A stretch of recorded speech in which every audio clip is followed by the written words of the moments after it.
చివరిగా ఇంకొక ప్రశ్న అండి. నేను దీని జాతకాలను బేస్ చేసుకొని అడుగుతున్నాను. కుటుంబంలో కలహాలు సరే, భార్యాభర్త మధ్యలో రావడము విడిపోవడము అదనేది పక్కన పెడితే, అక్కడ వైఎస్ఆర్ ఫ్యామిలీ నుంచి జరిగిన ఇష్యూ కావచ్చు, ఇక్కడ కేసీఆర్ ఫ్యామిలీ నుంచి జరిగిన ఇష్యూ కావచ్చు, సిమిలారిటీస్ కనిపిస్తున్నాయి.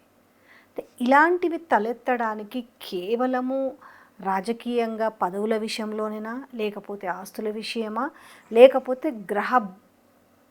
గ్రహాల తీరు వలన జరుగుతుందా? నేను ముందు పొలిటికల్గా మాట్లాడతాను. ప్రమాణం చేస్తాము, దేవుని మీద ప్రమాణం చేసి రాజ్యాంగం ఇచ్చినటువంటి ప్రకారం నాకు కానీ నా వారలకు కానీ తెలిసిన విషయాన్ని తెలియని విషయాన్ని బయటకు చెప్పకుండా ఆంతరికంగా ఉంచుకుంటూ ప్రజారాజకంగా రాజ్యాన్ని పరిపాలిస్తాను. ఇక్కడ రాజుకి తమ పర భావాలు ఉండకూడదు. రాజు అనేవాడు ఎలా ఉండాలి, తన కుటుంబ సభ్యులను కూడా ప్రజలుగానే చూడాలి. ఫర్ సపోజ్ జగన్మోహన్ రెడ్డి గారు, నా చెల్లెలు నాతో పాదయాత్ర చేసింది, నా కష్టకాలంలో పార్టీని ఆదుకుంది, కాబట్టి ఈమెకి ఎంపీనో ఎమ్మెల్యేనో లేకపోతే ఎమ్మెల్సీని ఇచ్చి మినిస్ట్రీ ఇచ్చి నేను పదవి ఇచ్చాడు అనుకుందాం. ప్రతిపక్షం ఏముంటుంది? ఓహో, కుటుంబంలో పదవులు ఇచ్చుకుంటారా, దోషి పెడతారా, అధికారం పంచుకుంటారా అనేది ప్రతిపక్ష పార్టీ కదా. దానికి అవకాశం ఆయన ఇవ్వలేదుగా. అంటే కుటుంబంలో ఏ వ్యక్తులకైనా ఆయన పదవులు ఇచ్చాడా? ఇవ్వలేదుగా. అంటే ఇక్కడ కుటుంబానికి అతీతంగా పదవులు ఇచ్చాడా, కుటుంబానికి లోపల పదవులు ఇచ్చాడా ఆయన? సో ఆయన రాజ్యాంగ విలువలను ఆయన కాపాడుకున్నట్టే కదా.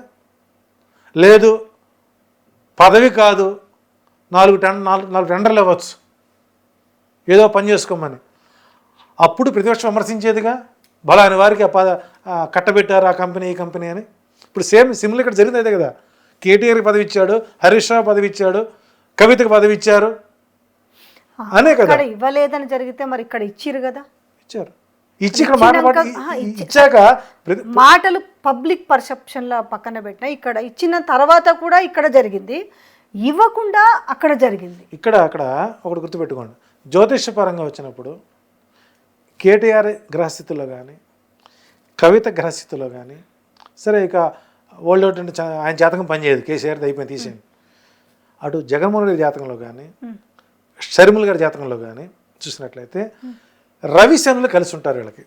రవి శని అంటే అంతర్గత కుటుంబ కలహాలకు ఈ 2 గ్రహస్థితులు కారణమవుతాయి. ఏకకోణంలో ఉన్న దుర్కోణంలో ఉన్న ఏ రాశిలో ఉన్నా రవిశనుల కలయిక ఉన్నప్పుడు ఆ ఇంట్లో ఉన్నటువంటి వ్యక్తుల మధ్య ఆంతరంగికాలు ఎక్కువగా అవుతాయి, కుటుంబ కలహాలకు దారితీస్తుంది అని ఒక సూత్రం ఉంది. ఈవెన్ శ్రీరామచంద్రుడి జాతకంలో కూడా ఉందండి. అందుకే కదా భరతుడు రాజ్యాన్ని అప్పచెప్పాడు. సో మొత్తానికి ఓకే, ఇప్పుడు మహిళలు మేమేం తక్కువ, మాకు కూడా ఒక రాజకీయ భవిష్యత్తు కావాలని ప్రయత్నం చేస్తున్న ఇద్దరిలో ఎలా ఉండబోతుంది వాళ్ళ భవిష్యత్తు మనము రాజకీయంగా? నా అంచనా ప్రకారం కవిత గారికి కొద్దిగా రాజకీయ గట్స్ ఉన్నాయి. ఎందుకంటే న్యాచురల్గా రాజకీయాల గురించి చాలా ఎక్కువగా నా అంచనా ప్రకారం కాంగ్రెస్ పార్టీలో భవిష్యత్తులో ఏమైనా మంచి కీ రోల్ పోషిస్తుందో అన్న ఆలోచన కలుగుతుంది. అధికారంలోకి లేకపోయినప్పుడు కూడా ఒక మంచి పదవిని పొందుతుందేమో అన్న ఆలోచన అయితే నాకు గోచరిస్తుంది. గతంలో షర్మిల గారు కనుక పార్టీ పెట్టి కాంగ్రెస్ పార్టీలో మెర్జ్ అయినట్టు కవిత గారి పార్టీ కూడా రాబోయే రోజుల్లో కాంగ్రెస్ పార్టీలో మెర్జ్ చేయొచ్చు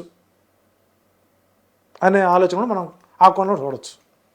ఒక రాష్ట్రానికి ఎప్పుడైనా సరే ముఖ్యమంత్రి అవ్వాలి అంటే ఒక ఎవరు జయలలిత కాలేదా, ఒక దీక్ష పట్టుదల లేదా అని ఆ దాంట్లో జయలలిత గారు రాహు మహాదశలో ముఖ్యమంత్రి అయింది, ఆ దశలో చనిపోయింది. ఉదాహరణ పశ్చిమ బెంగాల్ మమతా బెనర్జీ ఉంది, ఇప్పుడు అందరి దృష్టి అక్కడ ఉంది, ఆమె ఓడిపోతుందని. ఓడిపోదు కానీ బటాబటి మెజార్టీ సంపాదించుకుంటుంది. మమతా బెనర్జీ అల్లకల్లు అలా మత కళ్ళలో జరుగుతాయి, మరణాలు జరుగుతాయి, కులద్వేషాలు పెరుగుతాయి, చివరికి ఆమె హతమార్చే ప్రయత్నాలు జరుగుతాయి. ఇంకొకటి మనం ఇప్పుడు ఇది చూస్తున్నాం కదా తమిళనాడులో ఎట్లా ఉండబోతుంది. ఇప్పుడు ఆయన పార్టీ పెట్టిండు టీవీకే విజయ్, సో వాళ్ళ భార్య దిష్యు బయటకు వచ్చింది. అది జాతకరీత్యానే జరుగుతుంది. ఆయన పార్టీ పెట్టడం ఏంది, ఆమె ఇప్పుడు బయటకు వచ్చే డివర్స్ అనే విషయంలో బయటికి రావడం ఇప్పుడు పార్టీ పెట్టిన దానికి ఆయనకి ఆ కుటుంబ సంబంధం ఉండదండి. కుటుంబ వ్యవస్థ వేరు, పార్టీ వ్యవస్థ వేరు. అవును. విజయ్ అనేటువంటి వ్యక్తికి గతంలో పవన్ కళ్యాణ్ ఏ రకంగా అయితే మొదటిసారి ఓడిపోయినాడు, ఓడిపోడు కానీ ఒక 5-6 సీట్లు మొత్తం 10 సీట్లు సంపాదిస్తాడు. ఓట్ బ్యాంకు స్ప్లిట్ అవుతుంది. అక్కడ వచ్చేది 100% డిఎంకే, అందులో సమస్య లేదు, అందులో ఎలాంటి సందేహపడ అవసరం లేదు. 2031లో విజయ్ తమిళనాడు ముఖ్యమంత్రి అవుతాడు. 2031లో 100% అవుతాడు. 2031లో 100% స్టాలిన్ ముఖ్యమంత్రి అవుతారంటున్నారు కదా.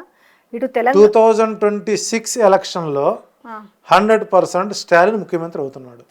ఈ విజయ్ 2028లో మళ్ళీ సినిమాలు స్టార్ట్ చేస్తాడు. బలమైనటువంటి నాయకుడిగా ఎదిగే అవకాశాలు ఉంటాయి. 28లో మళ్ళీ సినిమాలు అవుతాయి. 2031లో ఆయన ముఖ్యమంత్రి అవుతాడు. ఒక టర్మ్ వెయిట్ చేయాలి. 100% ఒక టర్మ్ వెయిట్ చేయాల్సింది.